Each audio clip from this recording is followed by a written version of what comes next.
Nobody tells you the real truth about retirement until it's almost too late. And by then, you've already made the moves that will define the next 30 years of your life. We're not talking about maxing out your 401k or picking the right index fund. We're talking about the stuff they bury in the fine print of every financial plan you've ever seen. Here's the kicker. Most people spend more time planning a 2-week vacation than they spend planning a 30-year retirement. And the consequences of that imbalance are absolutely brutal. The average American retires with less than $100,000 saved, while experts say you need somewhere between $1 million and $1.5 million just to maintain a modest lifestyle, and that gap is not a rounding error, that's a canyon. The catalyst behind all this isn't laziness or ignorance. It's a system that was never actually designed to get you to the finish line comfortably. Think of a traditional retirement advice machine like a GPS that only knows roads from 1985. It'll get you somewhere, but probably not where you actually want to go. For decades, the promise was simple. Work 40 years, collect a pension, retire at 65, and golf until you forget your own name. But pensions are basically extinct now. Social Security is doing its best impression of a Jenga tower, and 65 is the new 50 in terms of how much longer we're actually living. What nobody told you is that retirement isn't a finish line. It's a starting gun for an entirely new financial life that could last 20, 30, even 40 years. The optimism of, "I'll figure it out later," has a very specific expiration date, and for millions of people, that date has already passed. The psychological weight of this realization is something the financial industry almost never addresses, because scared people make impulsive decisions, and impulsive decisions generate fees. But here's what the smartest voices in the room are quietly saying. The anxiety you feel about retirement is not a personal failure. It's a rational response to genuinely broken systems.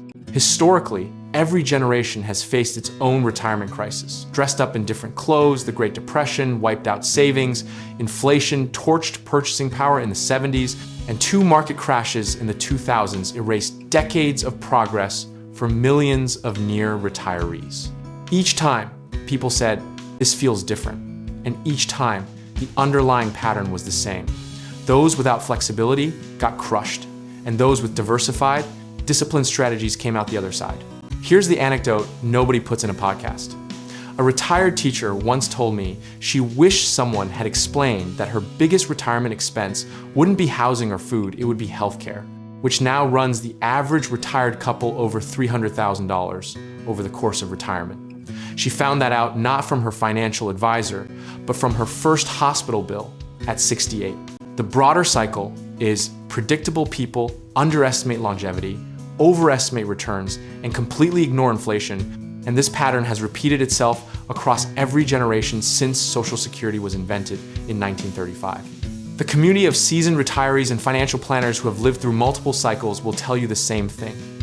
Time in the market matters, but time planning before the market matters more. Let's kill a misconception right now.